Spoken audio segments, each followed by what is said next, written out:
Hello, students. Welcome back to your channel. Today, we shall be discussing a poem from your ICSE syllabus. This is the second poem that is prescribed by the council and it is called A Work of Artifice by Marge, Piercy. Yes, you guessed it right. This video is for my class 9 students. But before I begin, let me remind you that if you find this video helpful, please do not forget to give me a like and also subscribe to my channel. It shall keep me motivated. All right, students? So, this is the textbook that I'm following, Treasure Chest, a collection of poems and short stories published by Evergreen Publications. And this is the second poem from your ICSE syllabus called A Work of Artifice by Marge, Piercy. Let's see what the poet is trying to say.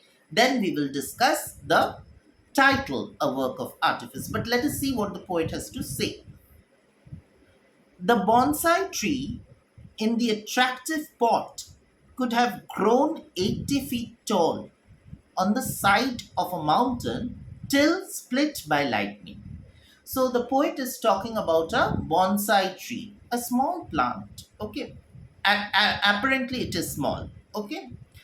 It says the bonsai tree is used in the houses today, in our homes today, as an object for of decoration. And where do we plant them? In an attractive pot. It is usually said a bonsai tree could grow as tall as 80 feet. Okay, and they usually grow on the side of a mountain.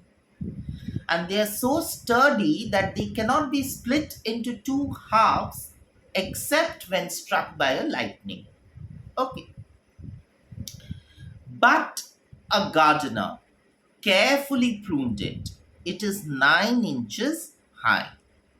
So what happens is this bonsai tree usually grows when allowed to grow naturally on the side of a mountain can go up to 80 feet tall. But because we plant it in our houses as an object of display, as an object of decoration, so what we do is we do not allow it to grow.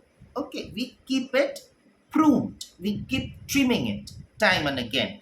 So, therefore, it is only 9 inches high. Every day, as he, who is this he? The gardener. Every day, as he whittles back the branches, the gardener croons. It is your nature to be small and cozy, domestic and weak. How lucky, little tree, to have a pot to grow in. So, what does the gardener do every day? He keeps pruning the branches of the tree so as to not allow it to grow to a greater height. Okay. And he whittles back the branches, that is, he prunes the branches. And the gardener croons. While pruning, the gardener keeps singing. What does it sing? It sings that it is your nature to be small and cozy, domestic and weak. How lucky, little tree, to have a pot to grow in. So the gardener keeps singing to himself that it is your nature to be small. Otherwise, if you're allowed to grow too big, then you would not fit in the house. It would become difficult for you to be kept as an object of display, as an object of decoration. So small and cozy, domestic and weak, how lucky, little tree. So you've been extremely lucky, you see. Here, you grow on mountaintops unattended. But here, I'm always there as a gardener. The gardener says, I'm always there to take care of you. And you are extremely lucky to have such a fanciful pot to grow in. With living creatures, one must begin very early to dwarf their growth. The bound feet, the crippled brain, the hair in curlers, the hands you love to touch.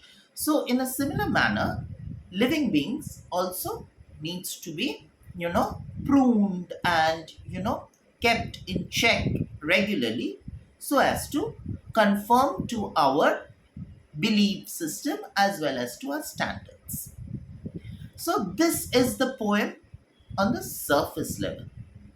But students, let me remind you, Marge Piercy was an progressive American feminist.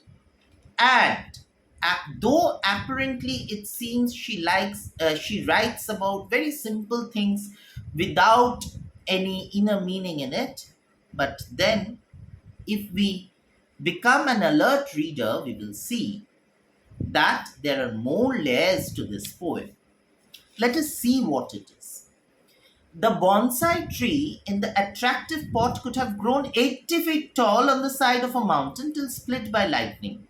So the bonsai tree here becomes an extended metaphor for women. It symbolizes the loss of growth and freedom, life without space to grow and flourish. Because a bonsai tree, when let alone, when let to grow, naturally goes up to 80 feet. But now it is put in an attractive pot. So its growth is now restricted. So the bonsai tree thus becomes a symbol of women who are controlled by patriarchy constantly and not allowed to have an identity and individuality of their own. All right. But a gardener carefully pruned it. Who's this gardener? This gardener is actually a metaphor for patriarchy. Society across age, across century, has been extremely patriarchal. Men holding important chairs of responsibility feels that it is their duty to control everything around them. All right. And for them, the woman is supposed to remain subjugated under them. They cannot assert their individuality, they cannot express their own identity. Okay. Therefore, a gardener who's represented by patriarchy carefully prunes the tree. That is, a gardener, patriarchy, constantly through social conditionings and feudal ideas about how a woman should behave and how a woman should react in certain situations, how a woman should conduct herself in society, constantly monitors. Every day, as he whittles back the branches, the gardener prunes. Every day, as he, the gardener or patriarchy, keeps whittling the branches. Whittling, I told you, is actually trimming or pruning. But here, trimming and pruning is not in the literal sense, but rather the mental conditioning. How this patriarchy makes the women believe that no, this in this particular way you are expected to behave, in this particular way you are expected to conduct yourself. All right. So that is what the whittling is, controlling women through patriarchal societal standards. Okay. The gardener croons. What is this crooning? Crooning is singing, I told you. Especially, crooning is something when we sing a lullaby to a child to make him fall asleep. All right. So here, crooning is becoming the patronizing implication of the social conditioning of women from an early age. All right.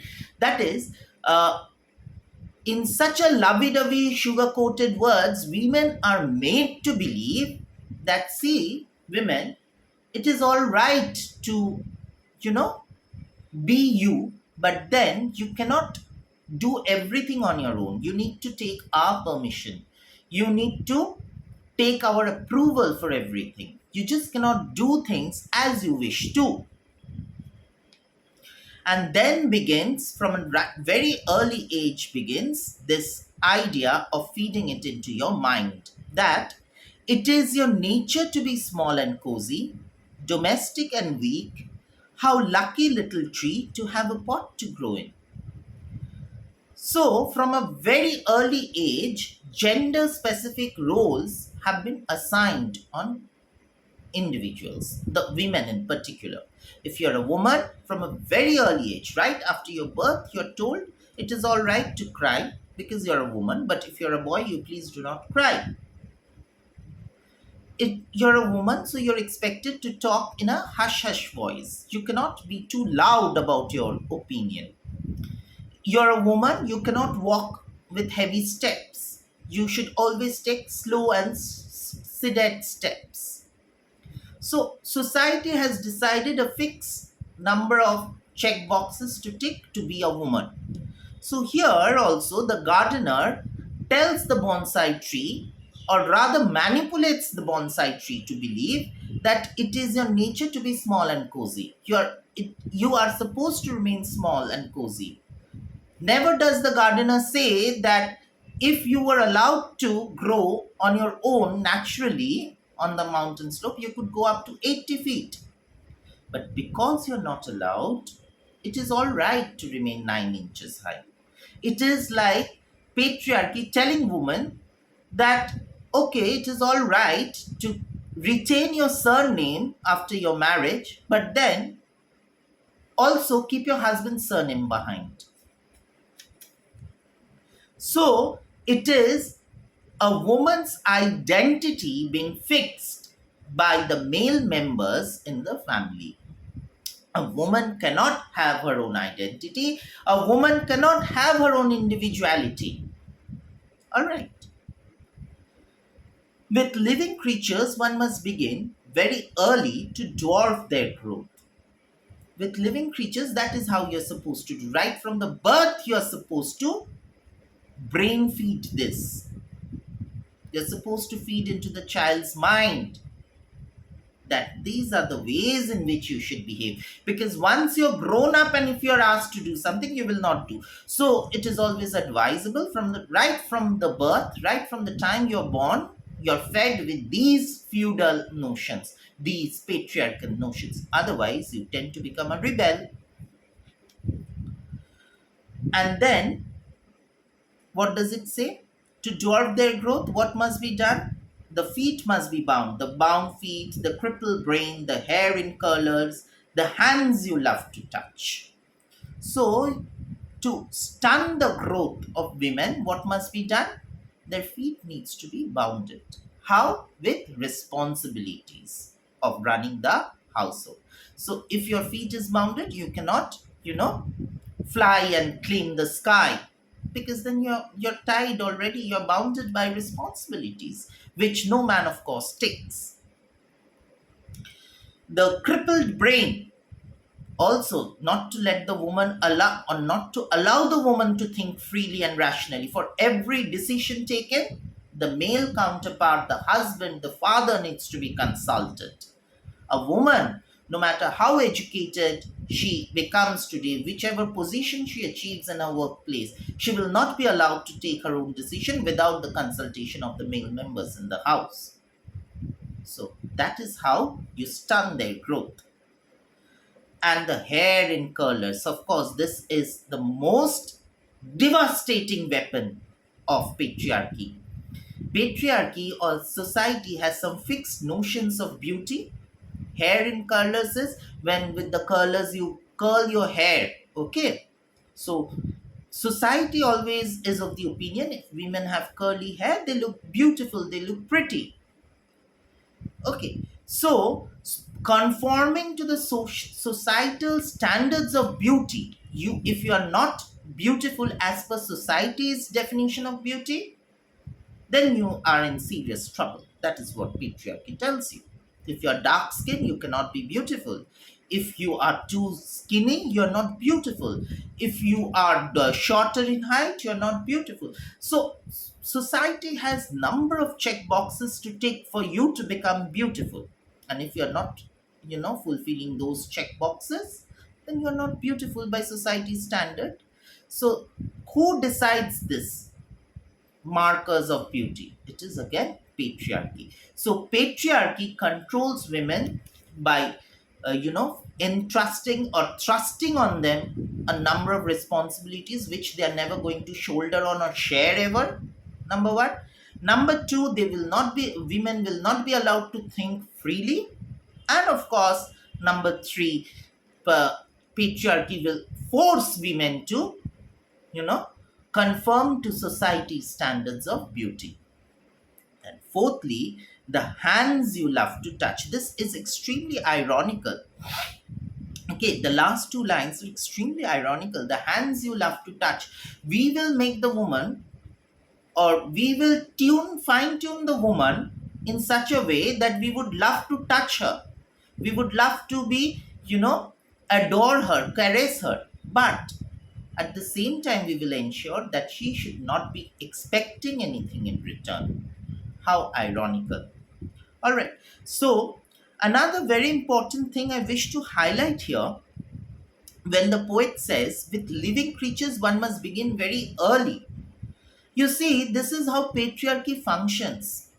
This is a conscious effort to separate women from human beings. The woman is always considered inferior to men. That is why, with living beings, the comparison is made. Living beings, as in with some ant and beetles and snails, those low creatures. So, it is a conscious effort to separate women from human beings. They are equated with other organisms and they're considered to be the second sex. That's why always the man being the first, the woman being the second sex, always. Okay, so this is the poem. Now, when we come to the title, A Work of Artifice, we realize that the title itself is extremely sarcastic and ironical in nature. A work of artifice or a work of art is something very, very beautiful and creative. But how is that beautiful and creative thing created? Through various devices of societal conditionings to control women.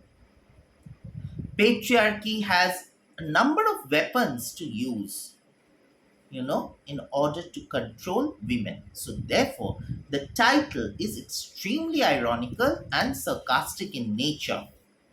And if you are to talk about the theme of the poem, of course, you will say that the poem questions the role and position of women in society. The position of a woman in every age and in every society is extremely precarious. Okay. As the very task of asserting her own identity and individuality in a society which is governed by patriarchy and which is, controlled by men holding chairs of responsibility, is very, very daunting task. So, Piercy, through this poem, questions this very institution of patriarchy. All right? I hope this explanation will help you score maximum marks in your exam. So, if you find this video helpful, please do not forget to give me a like. It shall keep me motivated. Also, do not forget to subscribe to my channel. See you in the next video. Till then, have a lot of fun and goodbye.